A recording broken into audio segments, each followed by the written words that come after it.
was your most unforgettable runaway from home attempt? My parents weren't like abusive or anything, but they were super strict. I'm talking no social media, no hanging out with friends on school nights, and my phone had to be turned in at 9 p.m. every night. Literally medieval torture for a teenage girl. The final straw came after this huge fight about my grades. I'd been struggling in math, always hated it, still do TBH, and got a D on my report card.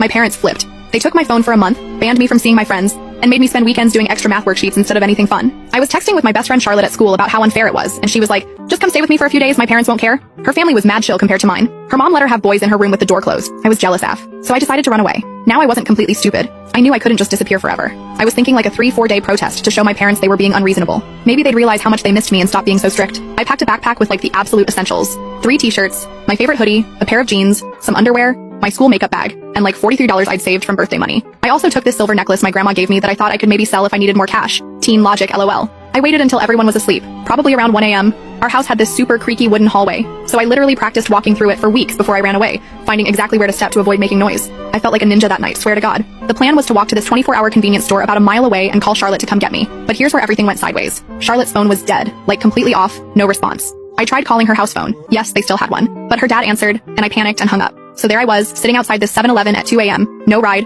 and starting to low-key freak out. The guy working inside kept giving me weird looks through the window. I was just sitting on the curb trying to figure out what to do when this red sedan pulls up. There were 2 guys and a girl, probably college age. The girl rolled down her window and asked if I was okay. I must have looked pathetic AF because she immediately offered me a ride. Her name was Melissa, and she seemed super nice, telling me they were coming back from a party and could drop me somewhere. Now I know this sounds dumb, don't get in cars with strangers and all that, but teenage me was desperate. It was getting cold, and I figured having a girl there made it safer. Plus, Melissa had this really gentle voice and kept saying she just wanted to help. I told them I needed to get to Charlotte's house, but didn't have her exact address. Another brilliant part of my plan. The guys were talking quietly in the front seat while Melissa kept asking me questions. How old I was, why I was out so late, if my parents knew where I was. I started noticing we weren't going towards Charlotte's neighborhood at all. We were heading toward the highway. When I pointed this out, the guy driving, Steve I think, said they needed to make a quick stop first. That's when the alarm bells really started going off in my head. Melissa kept trying to keep me calm, saying they just needed to drop something off with a friend, and then they'd help me find Charlotte's house. But then the other guy, Benjamin,